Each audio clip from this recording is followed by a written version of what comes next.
I'm Sharif Abdul from Dropside News, dropsidenews.com. Today we're going to be speaking about a range of issues, but we're going to start with the most pressing issue right now, which is Israel's genocidal assault on Gaza. It's been over 2 months since the first phase of the Gaza ceasefire deal signed in January between Hamas and Israel came to an end, and a day after the first phase of that deal expired, Israel imposed a total blockade on Gaza, denying the entry of all food, fuel, medicine, and other humanitarian goods. And this is the longest blockade by far since the beginning of the war, and it's plunged Gaza into the worst humanitarian crisis of the 19-month war. This is essentially a policy of collective punishment and forced starvation on Gaza's 2 million residents. More than 65,000 children have been hospitalized with severe malnutrition, and there are real fears that thousands of children are literally going to starve to death or die of related illnesses. And this total blockade is coming as Israel continues a relentless scorched earth bombing campaign that it restarted on March 18th. More than 2,500 Palestinians, mostly women and children, have been killed since then. This is the rate roughly of killing about 50 Palestinians a day, civilians, most of them. And the death toll is probably much higher. These are just the numbers that have of bodies that have passed through public hospitals that the Ministry of Health is able to confirm. And we're seeing multiple airstrikes every day. Across the Gaza Strip, from Rafah to Beit Hanun. They're bombing displacement camps, bombing cafes, bombing hospitals, bombing charity kitchens, bombing civilian gatherings, bombing in areas of so-called humanitarian zones. They bombed over 30 bulldozers and other pieces of heavy machinery that were used to clear rubble and rescue people after airstrikes. So you have rescue crews trying to, in vain, save people by digging them out with their hands. I just want to give you a very quick example of, for example, just a few hours in Gaza. I'll read you yesterday's update summary from Dropside social media team, who really do incredible work in trying to keep abreast of developments, not just in Gaza, but around the world. It's really one of the best wire news feeds you can get right now. So this is yesterday's roundup, where at least 63 Palestinians were killed in Gaza. 8 to 9 a.m., 4 people killed in the Atar family home in Beit Lahia. 10 to 11 a.m., shelling in eastern Tufah, demolitions reported, 2 killed west of Khan Yunis. 12 to 1 p.m., a strike on a cafeteria in Sheikh Radwan, 2 killed and 6 injured in Gaza City. A child killed in a drone strike in northern Gaza. Another person died from wounds in Khan Yunis. 1 to 2 p.m., 5 killed, including 2 children, in a strike on a family home east of Khan Yunis. A drone strike east of Gaza City, 1 killed in northeastern Khan Yunis. 3 to 4 p.m., a child killed in Shaja'iyya, which is in Gaza City.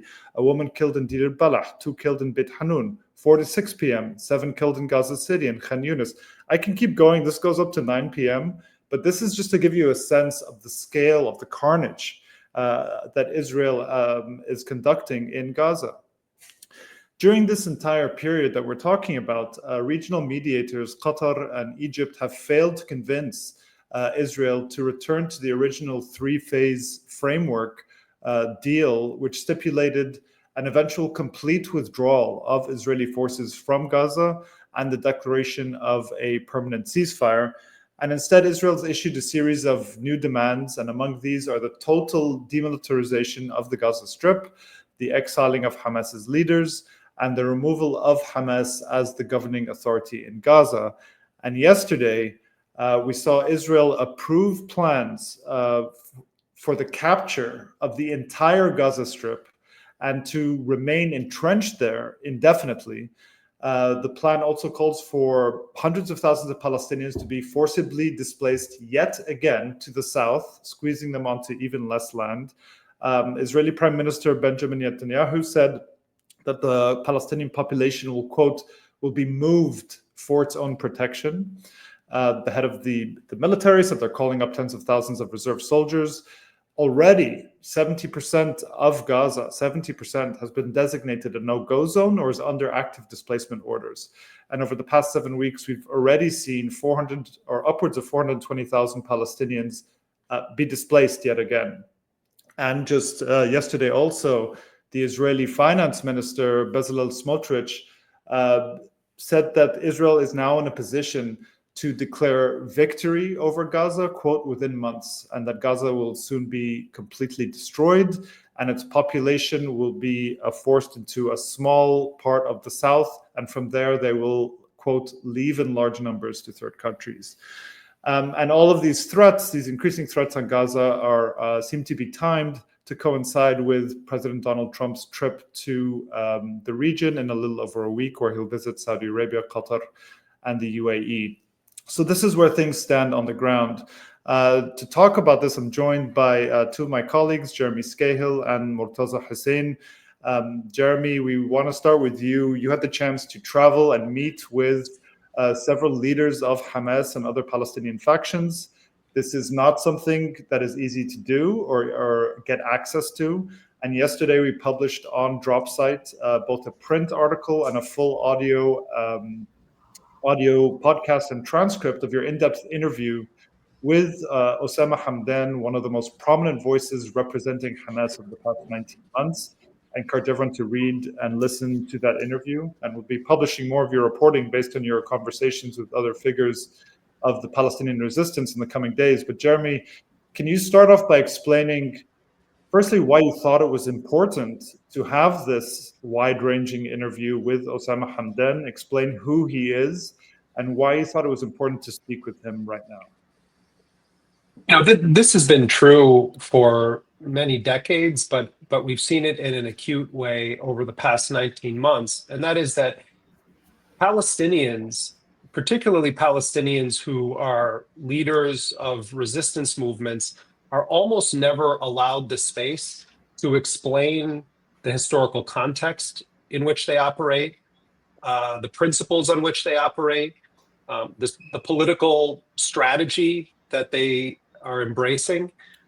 It's a cartoonish, largely Israeli-shaped narrative that is deployed to describe who Hamas is, who Palestinian Islamic Jihad is, what Palestinian resistance is about.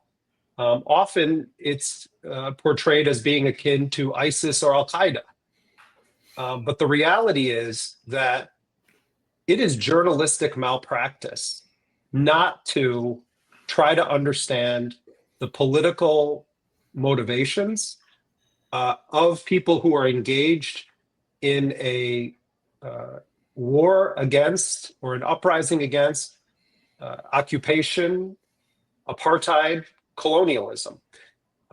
Always the people who are on the other end of the barrel of the gun of the powerful are demonized. And always there is a label of terrorist applied to those who are rising up against established power, particularly if that established power is backed by the United States and Western imperial interests. And certainly that's true of the Palestinians. But I've watched over the course of these almost 19 months of Israel's genocidal war, the way that the public is provided information about Hamas's perspective or Islamic Jihad's perspective, or the perspective of any number of Palestinian factions, parties, resistance groups, and felt that it is our duty as journalists to actually speak with those people and not just look for a soundbite or not just constantly insist on relitigating the events of October 7th or responding to assertions made by Israel or the United States, but to actually understand the motivation. And it's not just journalistic malpractice not to do this. It is a total disservice to the public understanding of not just the events of the past 19 months, but the events of the past 76 years in the case of Palestine. So when we launched Dropsite last summer, the first articles that we did were attempting to examine the political perspective of Hamas, the historical context in which October 7th happened. That was how this news organization launched. And as we've watched Israel blow up this ceasefire deal, which was brokered by Qatar, Egypt, and guaranteed by the United States, that was signed on January 17th, We knew from the beginning, because Dropsite was covering this very closely, that Netanyahu had claimed that this was going to be a one-phase deal, even though the deal was 3 42-day phases. After the first 42-day phase, the second phase would kick in, and it envisioned a complete Israeli withdrawal of forces from Gaza, technical discussions on the implementation of a long-term ceasefire that would pave the way to a third phase, which was a multi-year reconstruction project. And during that second phase, there was supposed to be the release of all Israeli captives that were held in Gaza, and several thousand Palestinians snatched or held by Israel, many of them children, women, people who have not been actually convicted of any crimes, that they were also supposed to be released. But what Israel did from the very beginning was Netanyahu said, well, I have a side agreement with both the outgoing Biden administration and incoming Trump administration, that if we decide that resuming the war is in our interest, we can do so. So we knew that this was quite likely. So March 1st came and went. That was the end of the ceasefire deal, phase one. And the Israelis had not sent a serious negotiating team to talk about implementing phase two. On March 2nd, they impose a full spectrum blockade on Gaza with the stated purpose of trying to strangle and starve the Palestinians either into rising up against Hamas or Hamas into capitulating. And then on March 18th, they resumed full-scale bombing. I should remind you, I know you're aware of this, that the Israelis repeatedly violated that ceasefire agreement, even the agreement they signed, by continuing to kill more than 100 Palestinians, by not allowing in the agreed upon aid, etc. But the Palestinians didn't respond to that in any sort of aggressive way or militaristic way, but they objected to it. But they continued to say, we'll respect the three-phase deal. So once Israel blew that up, you had a narrative start to form that this was Hamas's fault and that Hamas is being unreasonable. And so what happened is that Israel started telling Egypt and Qatar, there are new rules now to the game. That three-phase deal that we signed in January, that's done. We have new red lines. And among those red lines were two very significant demands that Israel said were non-negotiable. One was the total disarmament of Hamas, and the other was that Hamas needed to surrender to Israel and to leave Gaza, its officials to leave Gaza, etc. So we start looking at these proposals and recognize that what Israel is doing is what it's done not just throughout the Gaza war, but for many, many years prior to that in previous agreements with Palestinians, is that they make an agreement, the Palestinians abide by it overwhelmingly, and then the Israelis decide, well, actually, we want to push further than what we agreed to, and we want to actually try to force the Palestinians to bend the knee in front of our colonialist ethno-state, under threat of full resumption of an intense war of annihilation. Now, because the narrative, first of all, we have two factors. One is that the coverage of Gaza has just plummeted across Western media and even in some Arabic language media. So that you have that dynamic. But then the other is the Israeli narrative that is being promoted also by the Trump administration increasingly started to sort of take hold. And people were saying, media reports were saying, Hamas has rejected a peace offering. Hamas has rejected a deal. The political context to this is that the Israelis not only rejected the deal, have sought to blow it up entirely and have resumed the genocide, killing more than 2,400 Palestinians, most of them women and children, including burning them alive as they sleep in tents that they have set up after being forcibly displaced multiple times over.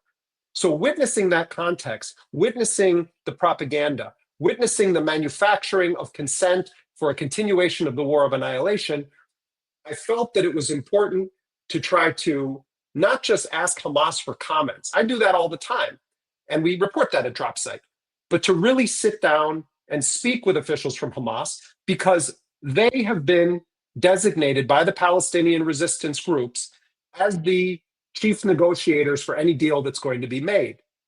You know, people think, well, Hamas is in charge of everything. It's true. Hamas is the largest Palestinian armed resistance faction that is operating in the Gaza theater. But Palestinian Islamic Jihad, which has a quite significant presence as well in the West Bank, has been a major part of these negotiations. So there is a process by which Hamas was designated as the entity to do these negotiations. So speaking to Hamas is journalistically responsible in order to understand what are the actual facts as they exist. So I went to the region and met with, for many, many hours, I met with a whole series of Hamas officials on a range of subjects. We discussed the most recent terms that were put in front of Hamas. And just to share a bit of detail about this, Sharif, what I was told, and there had been some reporting about this, but there were denials and allegations, etc., about the role of Egypt. What I was told is that the Egyptians and the Qataris are the two main regional mediators, although you have some involvement of the Emiratis and the Turks on the kind of periphery of this, and of course you have the United States, but that the Egyptians have increasingly been putting pressure on Hamas to offer concessions that fall far outside of the original January framework that Hamas agreed to. And that Hamas was disturbed when Egypt started presenting this demand from Israel of disarmament. Now, they didn't say this was an Egyptian demand or that the Egyptians were saying, you must accept this. But Hamas said that they felt it was off, that Egypt seemed to be relaying this in a kind of direct way that was not appropriate for a mediator. And what's interesting about that, I asked, what's the difference between Egypt and Qatar in this dynamic? And it was quite interesting. We don't often examine these dynamics, but what the position or the perspective of Hamas is that Egypt, because it borders Gaza and because it is so close to Israel, has a different set of interests geopolitically than Qatar.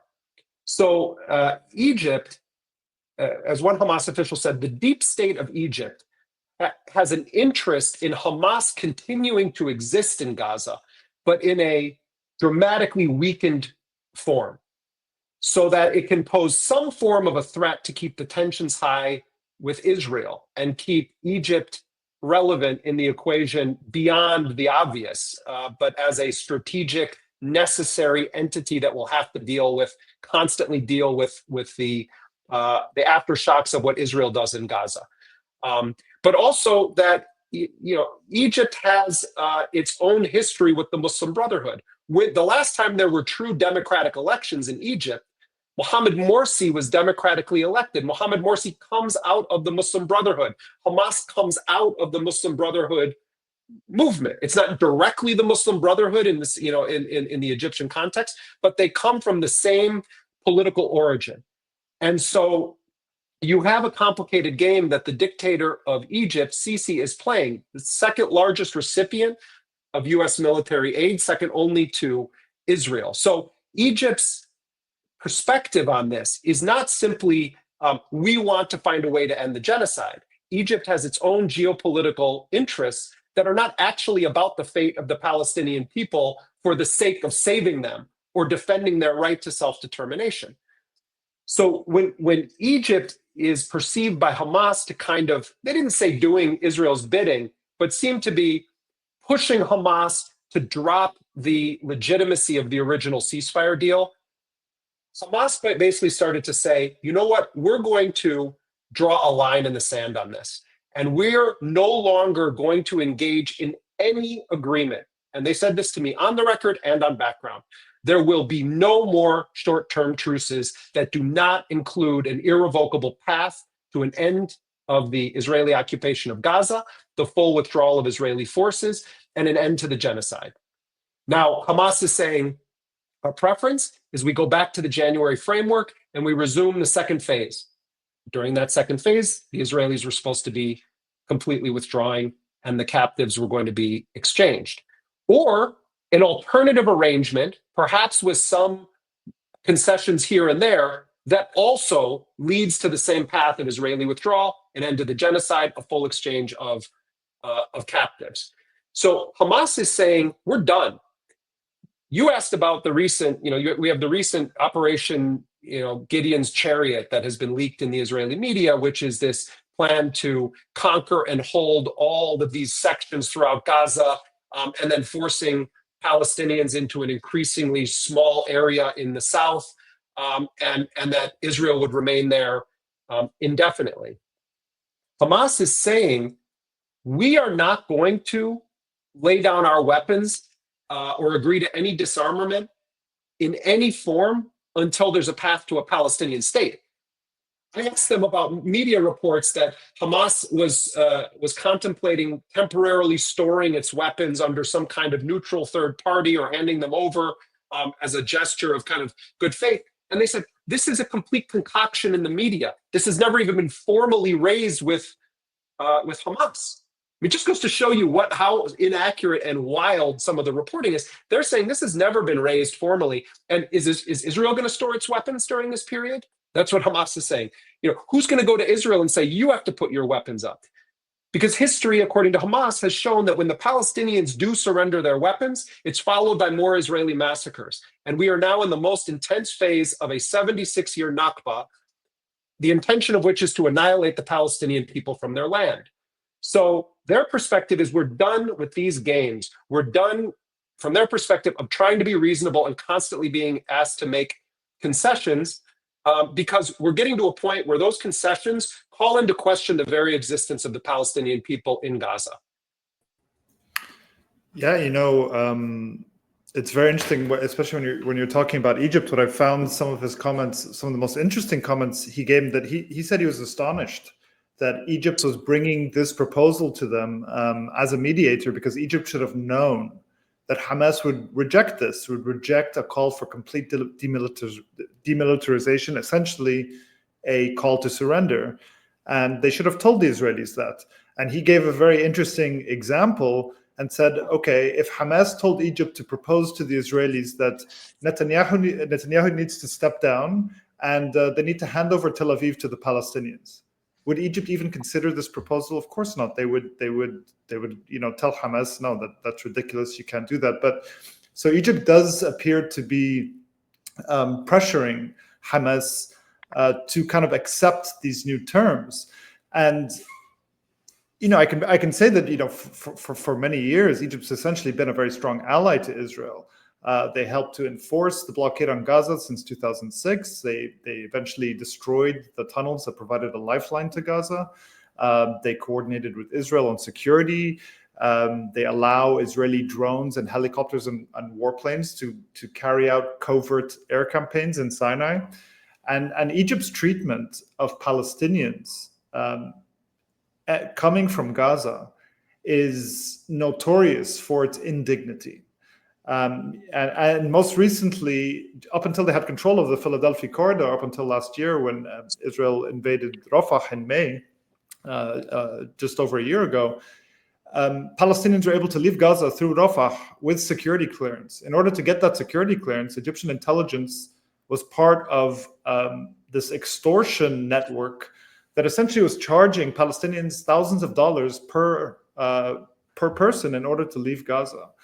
And so, but at the same time, they do have this very deep connection to Gaza. Egypt also administered Gaza up until 1967.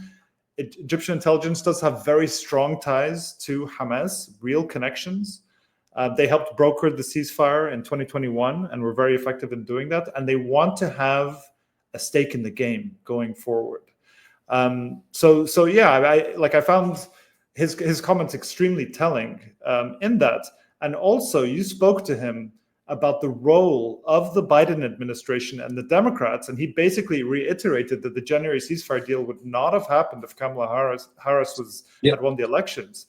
But also, Osama Hamdan was one of the Hamas officials who spoke directly with the Trump administration. One of the Hamas officials was in direct talks with Adam Bowler. Can you explain who Adam Bowler is and what Osama Hamdan said about his meeting with him? I mean, first, just one bit of background about Osama Hamdan.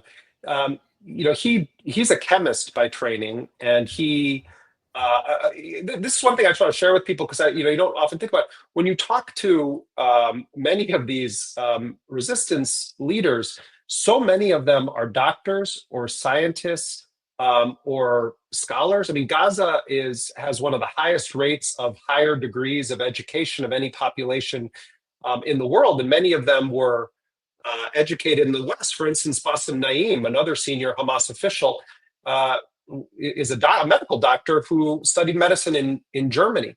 Abu Marzouk studied and got higher degrees in the United States. Osama Hamdan, a highly educated man, and he joined Hamas in 1992, a few years after its founding, and has served in a number of key capacities for the movement. He was the head of its operations in Tehran, in Iran, in Lebanon. He was the head of its international relations department and was one of the top advisors to Ismail Haniyeh, who was assassinated by Israel last summer in Tehran when he went to attend the inauguration of the new Iranian president. And remember that Ismail Haniyeh won the elections in Palestine in 2006, not just in Gaza, but in all Palestinian territories. Ismail Haniyeh was supposed to be the prime minister of all of Palestine, and then you had the civil war break out between Mahmoud Abbas's forces from Fatah and Hamas, and that essentially split Palestine into the occupied West Bank and Gaza. And so, Hamas has been in charge of Gaza since that period. But I just want to remind people that they actually won the full democratic elections that the Carter Center and others said were free and fair elections. So when we're talking about the figures here that are shaping the political perspective of Hamas, it's cartoonish how they're portrayed.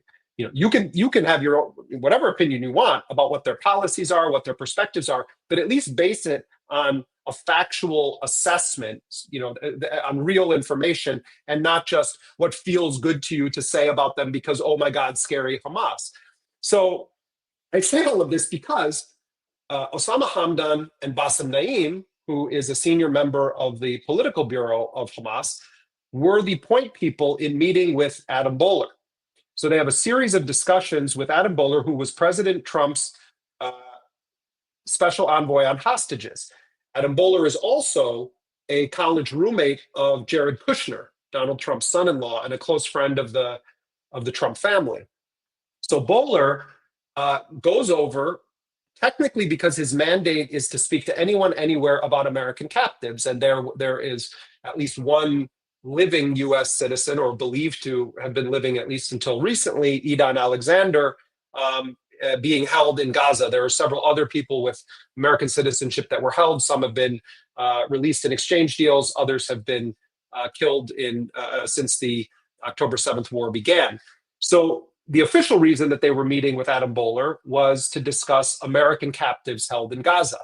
But what Hamas officials told me was that these were much broader discussions that took place, and that Boehler actually was expressing great interest, not just in understanding Hamas's perspective on the events of October 7th and since then, but also in understanding the political history of Hamas, the political history of the Palestinians, and how they see that history.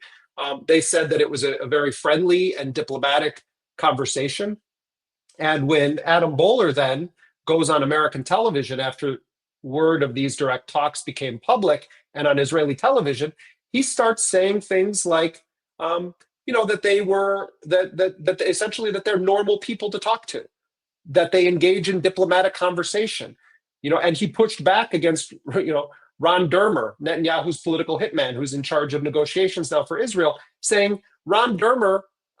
Israel doesn't set the policy of the United States, and we can talk to whomever we want to speak with. Well, Boehler then is subjected to a big smear campaign for having the audacity to imply anything other than Hamas were monsters, with horns growing out of their heads.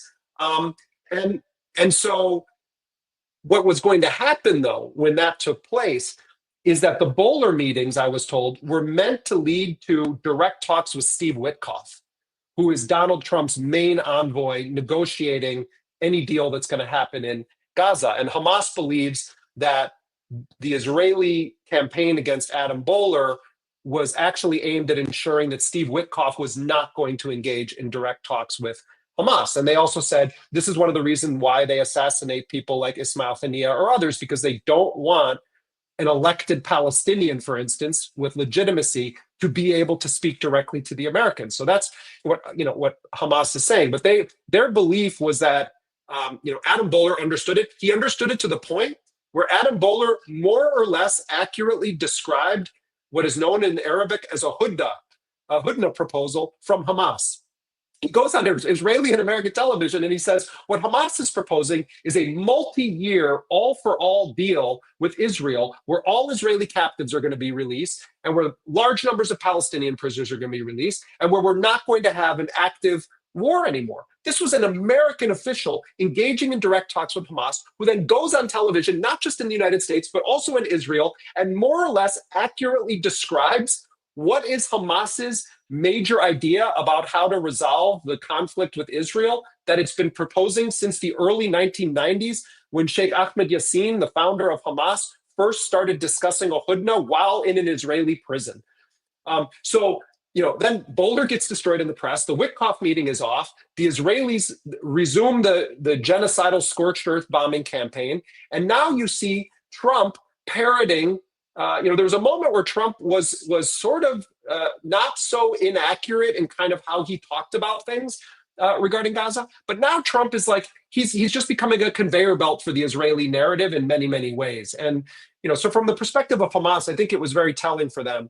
And they feel that the world should understand this, that when diplomats are allowed to directly speak with them, and it's not through an Israeli-controlled lens or an Israeli-controlled microphone that could be yanked away, and they're able to actually explain their perspective about the Palestinian cause of liberation, what they think about a two-state solution, what they think it would be necessary to have actual meaningful stability and peace in the region, that gets very dangerous for Israel.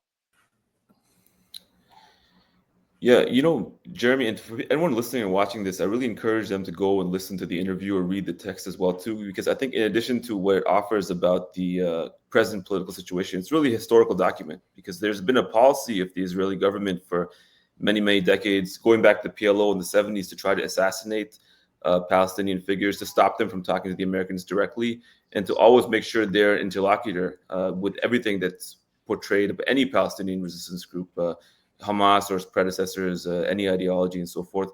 So Jeremy, what you did actually by acting as the intermediary, cutting out the intermediary and letting them speak for themselves, people can judge what they want. It's extremely, extremely important and consequential. So it's very, very resonant for that reason.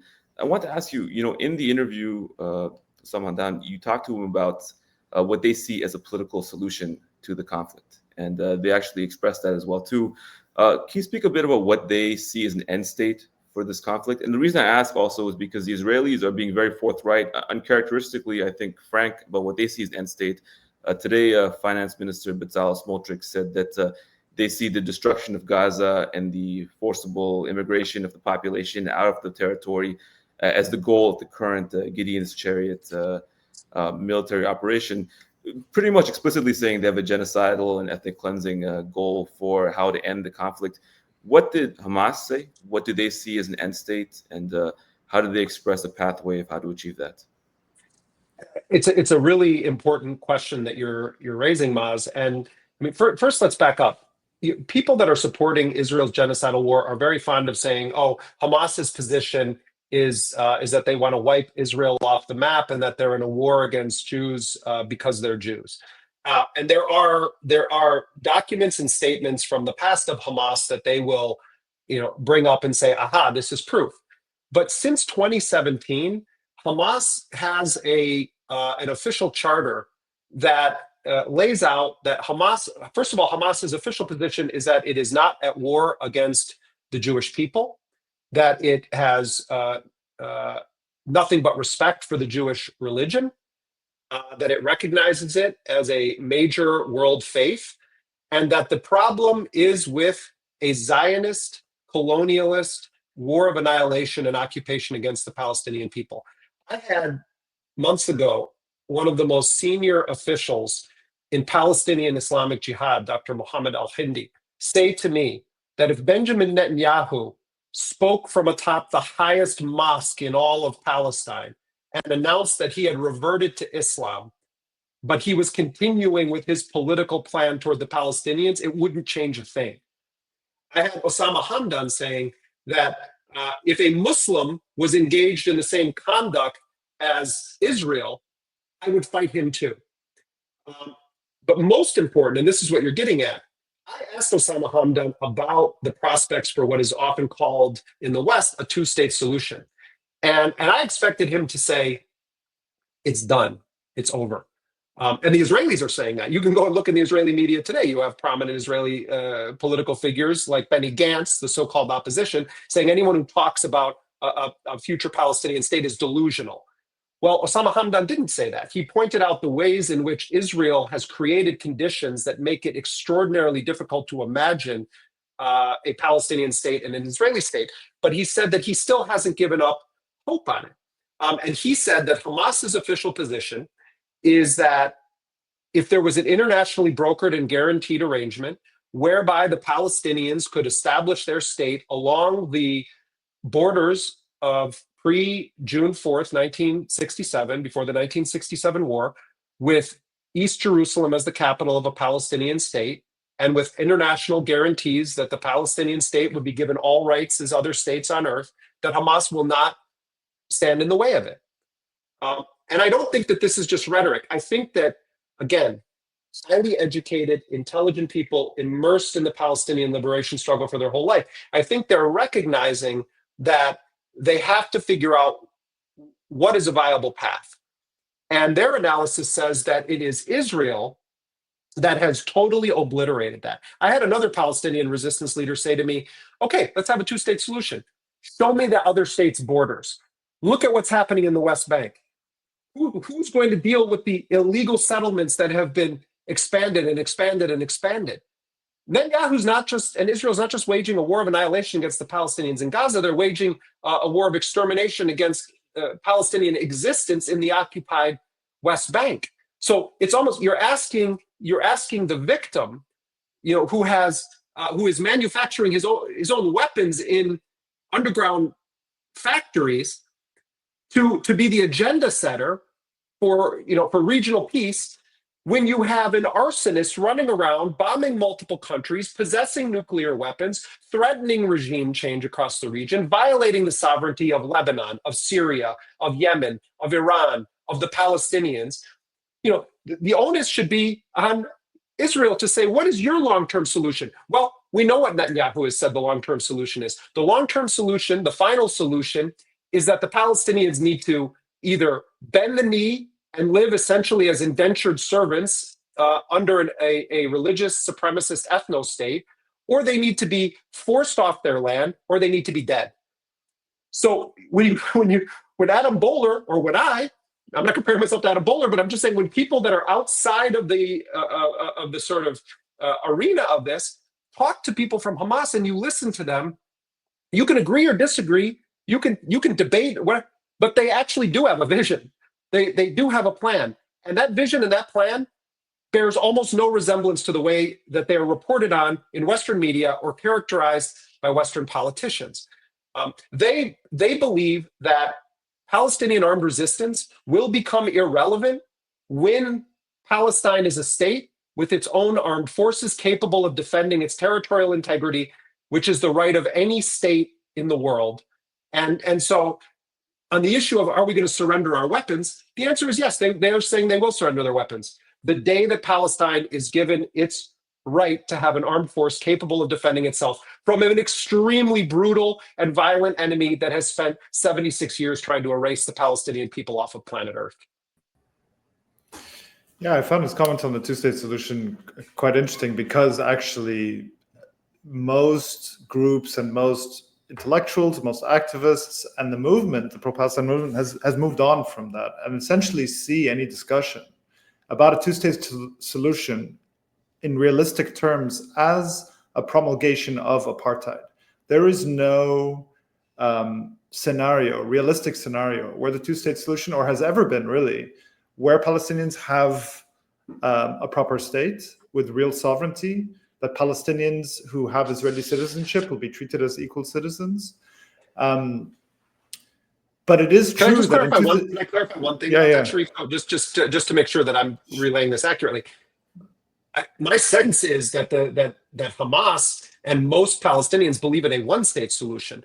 They believe that there is an apartheid state that has created one set of rules for Jewish Israelis and another set of rules for the Arabs and Muslims that live on that territory.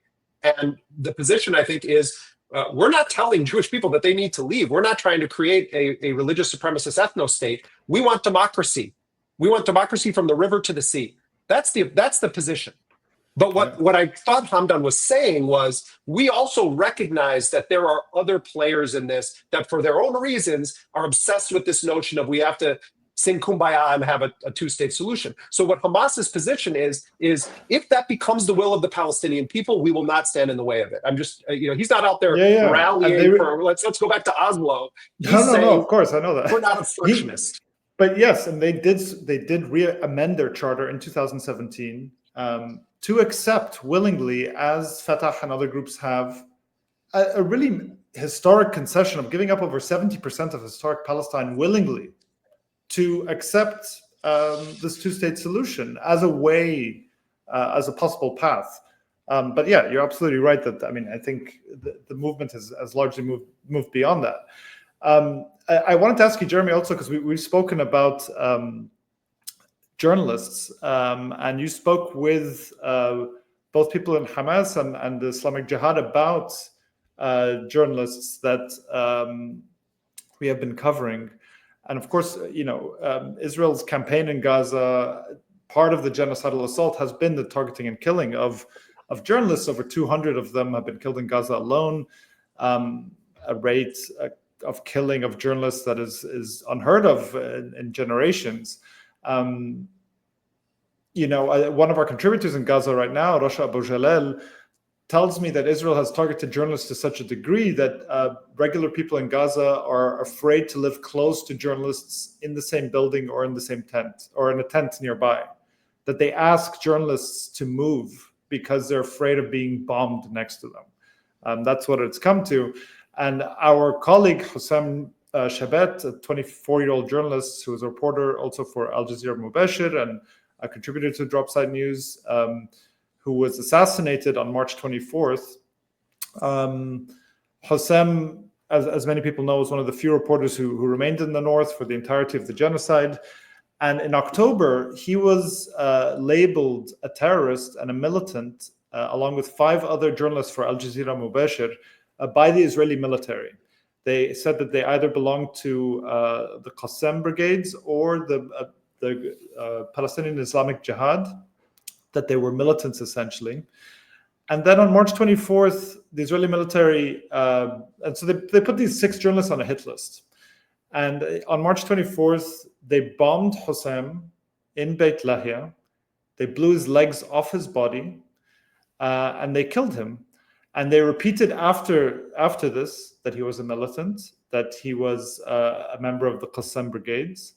And they wrote, quote, "Don't let the press vest fool you." So Jeremy, you asked Osama Hamdan about Hossam Shabet. Tell us what he told you. And also, I'll briefly say about Ali Sammoudi, who's a journalist based in Jenin in the West Bank, a veteran journalist of many decades in Jenin, who was called the living martyr because he had been shelled, he had been shot, he had been detained, but he managed to continue reporting from Jenin. He was next to Shirin Abu Akleh when Israeli snipers opened fire on them. He was shot himself in the shoulder and very badly wounded. Last week, and I'll say I interviewed him in Jenin, in his house. He's the most kind, generous journalist I have met. His granddaughter was playing with him. He called her his best friend. And then the next day, the Israelis raided Jenin. He was out there in the street reporting live. Really a veteran and an incredible journalist. Last week, the Israeli military raided his home, beat him up so badly that he was hospitalized, and threw him into detention. There's reporting in Haaretz that, as opposed to many other journalists, including Mujahid al-Saadi, who reported for us from Jenin in September, who's been in prison since September in administrative detention, where you can be held without charge or trial.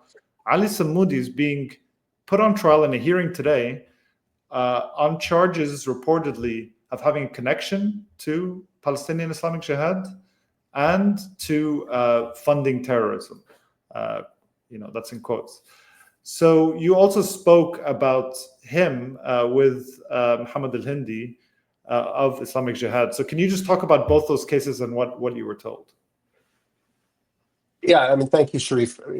First of all, when the Israeli government put out the hit list on our journalistic colleagues, these 6 reporters that you're referencing, including Hossam Shabbat, and also someone that I consider a journalistic hero, Anas al-Sharif, who is, every time I watch him, I feel such a sense of shame that Western journalism has failed to defend, support, promote the work of our Palestinian colleagues, not to mention to stand ferociously against the targeted assassination campaign and mass murder campaign that's been unleashed against these brave journalists and oftentimes their family members as well.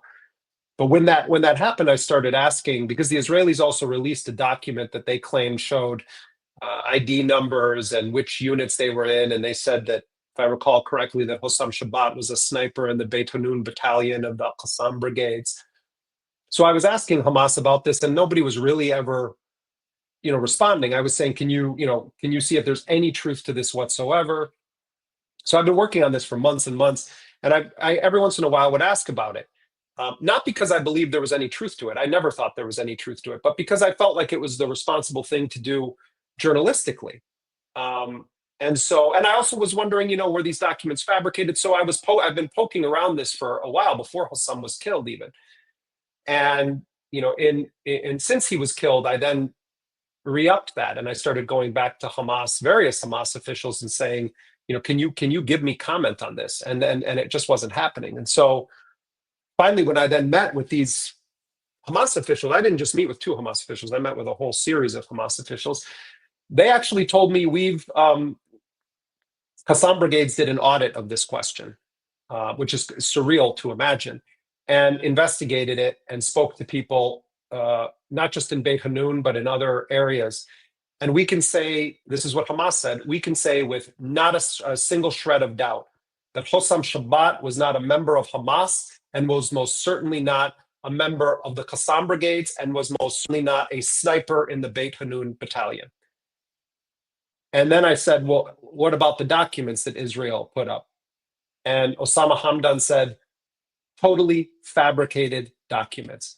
I said, so you're saying clearly on the record to me that those are fabricated documents that Israel released? He said, absolutely fake documents. On the issue of, but none of that shocked me. And it feels even dirty to ask those questions, but you know what? That's the reality we live in right now. You know that they're lying. The Palestinians are constantly being forced to prove negatives to the world. That's the reality of what it means to be not a Palestinian journalist, to be a Palestinian. You have to somehow spend every day proving your humanity, that you're a living human being to the world. And so in the case of Hossam Shabbat, Sharif, you spoke with him, I talked to him. Hossam was a brave, but also gentle, poetic, remarkable person. He wanted to be a writer. When we would get his writings in Arabic, it was, you would share it and say, he wrote lyrically. I remember the emotion that you expressed when he was assassinated, but that's the story of Palestinians, that they're constantly having to prove negatives, prove things that they're accused of that are, false. And so I did ask those questions because I wanted to get on the record from the entity that he was accused of being a member of. And had he been a Qassam member, Qassam probably would have put out a martyr bio for him. So that's the story on the Hossam allegations that Hamas now says are totally false and based on fabricated documents. Regarding Ali Samoudi, I happened to be with Muhammad al-Hindi, who is the number 2 leader of Palestinian Islamic Jihad, the second biggest armed resistance faction fighting in Gaza right now. And so we were sitting together when another person said, they've taken Ali Samoudi. And Muhammad al-Hindi said, the journalist? And he said, yeah. And then you texted me, Sharif, and you said, they're accusing him of being involved with some financial business involving Islamic Jihad. Well, I'm sitting there with the second highest ranking member of Islamic Jihad. And I'll just tell you this at a human level. When I said that, he thought maybe that it was being mistranslated. He said, Ali Samudi, he's like, of course I know who he is. He's a famous Palestinian journalist. He said, he has nothing to do with Islamic Jihad. Why would we ever use someone like him for anything? And he was reacting just sort of like, he thought I was maybe wrong, you know? So then I said, no, this is serious. My colleague just, told me. I then read it. Someone translated it verbatim to him. And I said, can you respond to this? And he said, this is a total lie. And these are the lies that Israel uses to undermine Palestinian journalists and Palestinian people all the time. So, he said, Islamic Jihad wouldn't need to use anyone like that. We haven't used him. He has no relationship to Islamic Jihad, except the relationship you, Jeremy, have to Islamic Jihad, which is that you interview people from Islamic Jihad.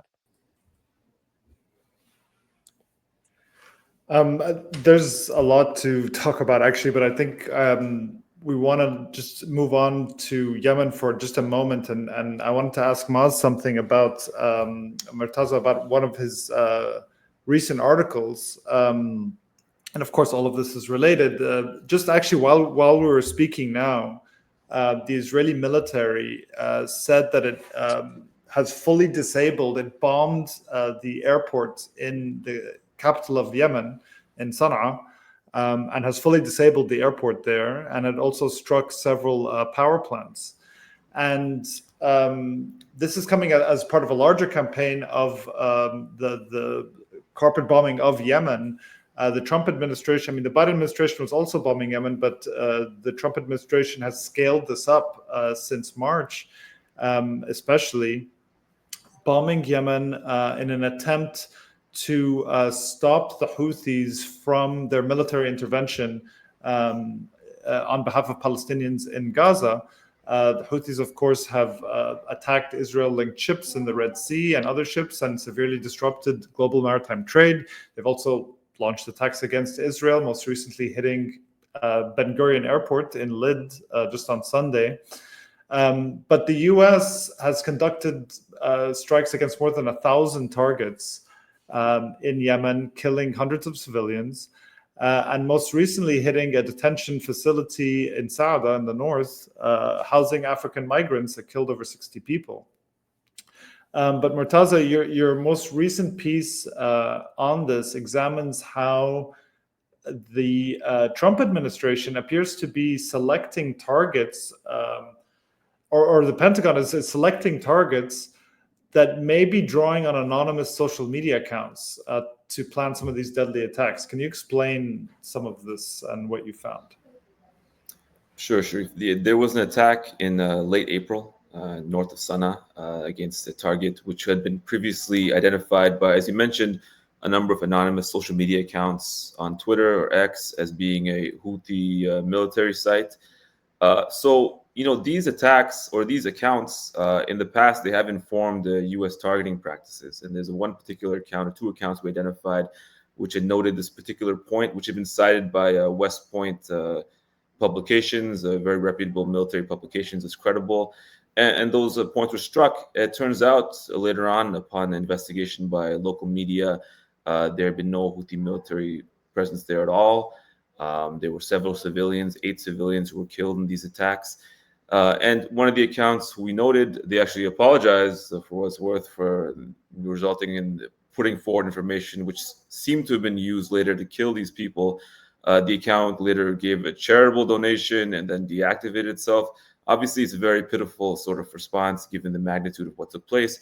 I think there's a broader context taking place here, which is that the Pentagon under Pete Hegseth has removed very, very forthrightly all the meager sort of regulations and protections which were put in place during the war on terror to sort of mitigate some of the worst excesses of that period, civilian protections, targeting protections.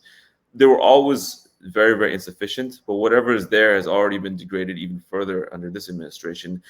They don't have a lot of people delegated towards targeting or civilian casualty mitigation. So there's really low incentive for taking great steps to mitigate civilian casualties in Yemen or elsewhere the U.S. military is presently bombing. and there's not much punishment when these cases goes wrong. And finally, because of the fact that the Houthis, they've been adapting their entire military force for over a decade to evade airstrikes and to be resilient against airstrikes, there's not a lot of obvious targets to hit. So they're relying on OSINT, as it's called, OSINT verification or identification of alleged targets. But even then, they're kind of giving up on that, and they're just hitting civilian targets now. So the Israelis are bombing the Hodeidah port, as you mentioned. They're bombing power plants, cement factories, saying we can't find the Houthis, we don't know where they are, or we don't have good intelligence about them. Let's just punish the entire population of Yemen and hope that something just breaks that way. And I think that this is, it's kind of trying to make the Gazification of the entire Middle East. So they're bombing Lebanon in that sense. They're thinking about bombing Iran in that way. They're bombing Syria in that way. They're just hitting the civilian population of these countries to make them suffer as much as possible in the hopes that maybe it'll generate some advantageous political outcome for Israel thereafter. So, I think that unfortunately, it goes back to what Jeremy was talking about with his conversations with Osama Hamdan and the historical contextualization of this conflict. The state ideology of Israel, you can call it the Zionism or the predominant form of Zionism, which now informs the government, it's predicated now for its survival. It needs to effectively commit genocide against all surrounding states. And so by bombing the port of Hodeidah, there's a very specific goal in mind to generate famine in Yemen, because that port is very, very important for food imports and aid imports to Yemen. It was a very important part of the war in Yemen and the control of it for that reason. Well, they're saying, well, if you can't, you don't like what we're doing in Gaza, maybe you can all starve. Millions of people in Yemen can starve, and that's fine. So I think that you can't divorce this from what's going on in Gaza in that sense. And the manner the campaign is being carried out in Yemen is very, very indicative of that same philosophy. And unfortunately, and I think this is the thing which makes it very, very important to us as Americans or people who live in the United States, people who pay taxes and citizens here, the U.S. has become party to this genocidal sort of approach to the region. It's become helping facilitate it. So these strikes are being carried out not just by Israel, but by the U.S. in Yemen. And the goal is no really strategic, rational goal. No one really seems to even think this is going to stop the Houthis and military attacks and so forth. The Houthis have said to drop site and elsewhere that they would stop these attacks if the siege in Gaza ends. They're just trying to commit genocide against Yemenis now for the sake of upholding the genocide in Gaza. So that's kind of the trajectory where we're looped into. And I think that unfortunately, I don't foresee this getting better. It's going to get worse before it gets better. And I think that, it's hard to prognosticate, but I think that what started on October 7th and was expanding is only still in its early phases. And we just have time for one more question, Maz, but I wanted to ask you also, you're working on a piece about the supposed efficacy of this U.S. bombing campaign in reducing the Houthis' military capability. And, what are these targets that they're hitting? And is it really having any real effect, given the Houthis have, the Houthis fought 6 wars against Ali Abdullah Saleh and have a long experience in military combat and have basically places in the mountains where they hide and bury their weapons and keep them safe. So can you just give us kind of a sneak preview of what you're working on and what you found in your reporting? So we've been interviewing Houthi officials as well as weapons experts and military experts based on to get their evaluation of the campaign against the Houthis. This will come out in the piece, but it's very, very important to notice that one of the probably the most important aspect of the U.S. and Israeli way of war in the Middle East is based on air superiority. So you could not carry out the genocide in Gaza without total air superiority, minimal air defenses, no air defenses in the case of Gaza. In the last few months, the U.S. has been losing a tremendous number of drones in Yemen. MQ-9 Reaper drones are very expensive drones that the U.S. has been using there. I think it was a 1-week period. They lost 3 of these drones. They only have about 230 in total in their entire fleet. They lost maybe 10% of those just fighting the Houthis right now. The drones are easier to shoot down than manned aircraft, but shows a gradual degradation of this very, very important pillar of U.S. warfare and by extension Israeli warfare in the Middle East, which is the ability to draw upon total air and surveillance capabilities. So when you're losing those drones, you start losing the ability to surveil Houthi leaders, find where they are, actually carry out attacks against them. That's why you've seen very, very few killings of senior Houthi leaders in this campaign.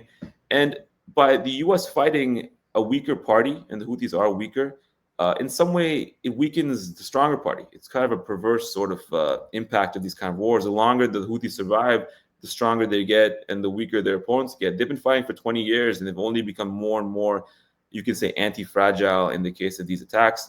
And a very, very important thing that the U.S. is happening in the U.S. right now, too, in the war, is that they're deploying very advanced munitions, very advanced aircraft, and they're losing some of those, especially the munitions, and they're being captured by the Houthis, and they're being redesigned and reworked so that in a few years or even less than that, you see an Iranian version of a very advanced U.S. drone or a very, very advanced U.S. missile, which has been captured by the Houthis, given them to them, and then redeployed against the U.S.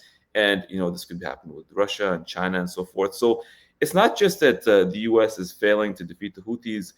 It's actually resulting in a very severe degradation if everything that's important to U.S. policymakers say is important to them. They're losing their competitive edge, their technological edge in this fight.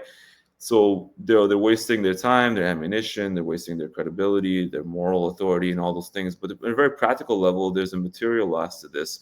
So, we're talking to the Houthis about this, talking to weapons experts about this as well, too. It's very, very damaging. So I think the people who want America to extricate itself from the Middle East for moral reasons, I think you can add to that as a very practical resource and strategic reasons why being involved in this genocide, facilitating this genocide, trying to expand it is weakening America in very, very serious ways. And it's proceeding with a 20-year period of the war on terror that's continued to harm, American standing and, freedoms and the standard of living. And by continuing to engage in it, it's only going to get worse. So if there's any faction in the U.S. administration which is aware of this, and I believe there are, they should take that into account. Hopefully that faction will win and the U.S. will extricate itself from this death pact that it's engaged with the Israeli leadership, which has become so unbelievably extreme that it's demanding things of America which are morally unconscionable, but also strategically suicidal in the long term. Well, there's a lot more to talk about, but we're going to have to leave it there. I encourage everyone to look out for this upcoming article by Murtaza, and also definitely check out Jeremy's interview, where you can read or listen to his interview with senior Hamas official Osama Hamdan, and more reporting on his meetings coming up in the next few days. And that does it for this live stream. We're here Tuesdays at 9:30 a.m. Eastern Time. If you want to support our work, you can subscribe at dropsidenews.com. You can also make a 501c3 tax-deductible donation to our work by going to dropsidenews.com and clicking on Ways to Give. Make sure to follow us on social media platforms and let people know about our work. On behalf of everyone at Dropside, I'm Sharif Abdul Quddus. Thanks for joining us.